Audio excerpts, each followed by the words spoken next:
Salut, c'est parti pour la séance de yoga. Donc là, on va travailler vraiment sur la fluidité de l'assiette, donc sur la mobilité du bas du dos et l'ouverture des hanches, le travail du bassin. C'est parti. Alors, on va commencer à genoux pour s'échauffer. Donc, quoi qu'on fasse, si c'est douloureux, tu arrêtes l'exercice, tu attends le suivant. On doit jamais forcer et si ça tire trop, on n'hésite pas à plier soit les genoux, soit les coudes pour que ce soit moins difficile. Donc ici, on va se placer à quatre pattes. Donc les genoux écartés à largeur de hanche, les mains sous les épaules, écartés à peu près de la même largeur que les genoux. Ici, on va commencer par un exercice qui est bien connu où on creuse le dos, on regarde vers le ciel. Ça, on le fait en inspirant. On souffle, on arrondit le dos, on ramène les fesses vers le nombril. On inspire, on regarde vers le ciel, on rapproche notre nombril du tapis. On souffle, on pousse bien dans les épaules, on écarte les omoplates, on ramène le coccyx vers le sol. On inspire, on souffle. Encore une fois, on inspire et on souffle. C'est important de le faire correctement pour bien échauffer le bas du dos et le bassin. Maintenant, on va ramener nos fesses au niveau des talons et en fait, on va faire un mouvement où on emmène nos fesses sur les talons à droite, vers la main droite, vers la main gauche et sur le talon gauche. Et on fait ça 4 fois d'un côté. Donc là, il n'y a pas de respiration particulière. On respire à la vitesse qu'on veut. Donc on fait des cercles vers la droite. Hop. Et sur le quatrième mouvement, on reste à gauche et on fait la même chose à gauche. Plutôt à droite. Du coup. Hop. Talon gauche, main droite, talon droit. Une dernière fois. Très bien. On rapproche les gros orteils l'un de l'autre, on écarte les genoux et on vient descendre notre ventre entre nos cuisses. Donc ça va étirer au niveau des hanches. On prend le temps de respirer profondément. Le dos de nos pieds repose à plat, ça étire aussi au niveau des chevilles. Si ça tire trop au niveau des épaules, on peut poser le front au sol et emmener les bras vers l'arrière. Super. On va pouvoir repasser à quatre pattes. Hop. Et ici, on va crocheter nos orteils, pousser sur nos pieds pour monter les fesses. Donc on inspire, on monte les fesses. Et on reste ici plusieurs respirations. Donc on pousse bien dans les mains et on emmène les fesses vers le plafond et vers l'arrière. Si ça tire dans les jambes, on peut plier un petit peu les genoux l'un après l'autre, un peu comme si on marchait pour étirer au niveau des jambes. Surtout s'il y a eu une reprise la veille, ça peut tirer à ce niveau-là, donc n'hésitez pas. Et si vraiment ça tire trop, on peut aussi en fait plier les genoux. Par contre, il faut bien pousser dans les mains pour avoir la tête entre nos bras et le dos plat. Super. Maintenant, on va lever une jambe. On inspire. On souffle et on ramène la jambe entre le pied entre nos mains. Donc ici, on est en fente avant. On va emmener notre main gauche à l'intérieur de notre pied gauche. Et si on peut, ça c'est fonction de notre souplesse, on descend en fait sur nos avant-bras. On reste ici sur 3-4 respirations profondes. À chaque fois qu'on souffle, on essaie de bien se relâcher là où on sent que ça tire. On laisse pas notre genou plié s'échapper vers l'extérieur, on le rapproche bien de notre épaule. Ensuite, on repose sur nos mains, on replace nos mains de chaque côté de notre pied, on repart, chien tête en bas. C'est comme ça que s'appelle la posture en yoga. On pousse bien dans nos bras. On inspire, on lève l'autre jambe, donc ici la droite. On souffle, on ramène le pied entre nos mains. On ramène la main droite à l'intérieur du pied droit. Et si notre souplesse le permet, on descend sur les avant-bras. On reste plus 3-4 respirations, plus si on veut, hein, c'est comme on le sent. Et on laisse pas notre genou s'échapper vers l'extérieur, on le colle bien à notre épaule. Donc ici, on étire le muscle psoas, donc qui est dans le bas de notre dos et qui vient dans la hanche, qui est très important à chouchouter quand on fait de l'équitation. Très bien, on pousse sur les bras, on ramène les mains de chaque côté du pied et on repart. Chien tête en bas. On pousse bien dans nos mains. Ok, on repasse à genoux, orteils collés, genoux écartés et on repart dans la posture de l'enfant. On fait descendre notre nombril en direction du sol. Soit les bras devant. On peut aussi mettre les mains en prière derrière la tête. On respire profondément.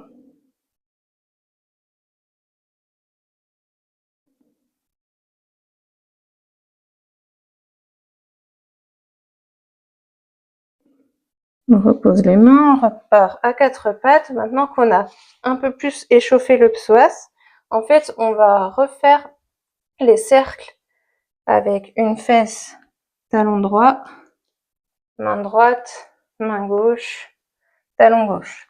On en fait juste deux d'un côté, hop, et ensuite deux de l'autre.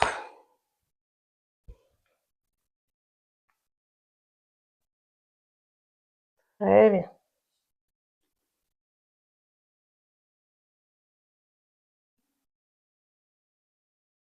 On peut rester ici quelques instants pour étirer son dos.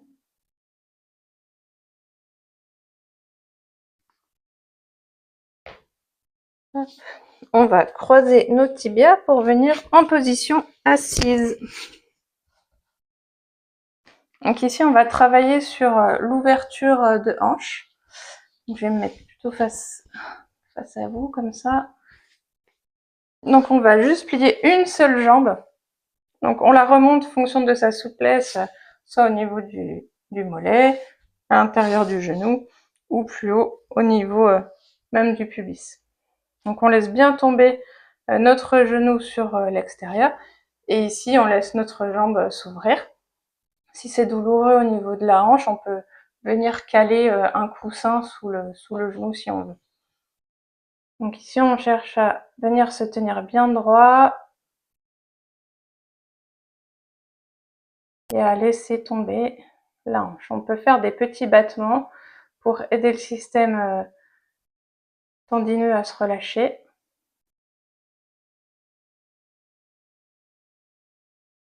Très bien, une fois qu'on a fait ça, on va ramener gentiment le genou, passer le pied de l'autre côté de la cuisse. Ici, c'est un étirement qui est bien connu. On englobe le genou plié avec notre bras opposé et on va regarder loin derrière. Donc en yoga, vous verrez que souvent on travaille les muscles qu'on appelle les muscles antagonistes et agonistes, c'est-à-dire qui travaillent de façon opposée. Par exemple sur le bras, le biceps, eh bien son muscle antagoniste, c'est le triceps. Voilà, je vous donne cet exemple parce que c'est quand même les plus connus. Donc ensuite, on va dans l'autre sens pour ramener au neutre. Voilà, et on travaille toujours ces deux muscles-là pour éviter de toujours travailler dans le même sens et vraiment bien équilibrer notre posture et notre corps. On revient en position neutre et on fait la même chose de l'autre côté. On remonte le pied là où on peut. On se tient bien droit avec les bras derrière le dos. Et on fait des petits battements pour relâcher au niveau de la hanche. Si c'est trop douloureux parce qu'on est monté la veille ou on a des courbatures ou alors simplement qu'on est un peu raide, on n'est pas obligé de faire les battements et on peut placer un coussin sous le genou et simplement laisser la hanche se relâcher. On reste 4 à 6 respirations profondes.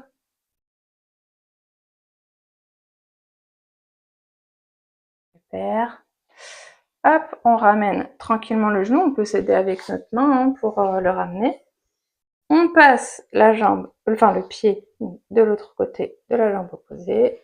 On vient englober le genou et on regarde loin derrière soi. Alors ici, comme on respire profondément, si quand on inspire à fond, c'est douloureux au niveau des côtes ou du dos, eh bien, on tourne un petit peu moins le dos. Voilà, il faut que ce soit confortable. Il faut toujours que ce soit confortable. Si c'est douloureux ou si ça tire trop, c'est qu'on va trop loin. Et le but, c'est pas de se blesser, c'est vraiment de relâcher le corps. Donc, si on force trop, le problème, c'est que... Hop, on va tourner de l'autre côté. Si on force trop, le problème, c'est qu'on crée une réaction de défense, en fait, du corps qui va créer une inflammation sur une zone. Et c'est pas du tout ce qu'on veut. Très bien. On allonge les deux jambes.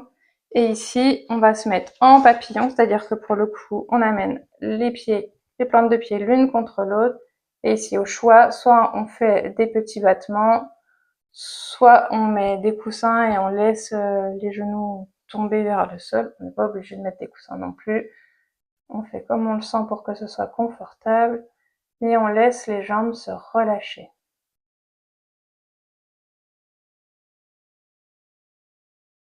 Parfois, les exercices peuvent paraître longs et ennuyeux, mais c'est vraiment important de le faire et en plus, ça vous apprend à respirer profondément. Et on sait que la respiration en équitation est hyper importante pour gérer l'énergie de son cheval aussi, être relâché au niveau du dos, des épaules, et être plus fluide dans nos mouvements. Donc même si on trouve ça ennuyeux, en fait, c'est important de se forcer à le faire. Super. Donc maintenant, on va rester dans cette position de papillon et on va dérouler le dos pour se mettre à plat dos. Voilà, en restant en papillon. Et ici, on va souffler, descendre les pieds, jambes tendues. On ramène une jambe, on inspire.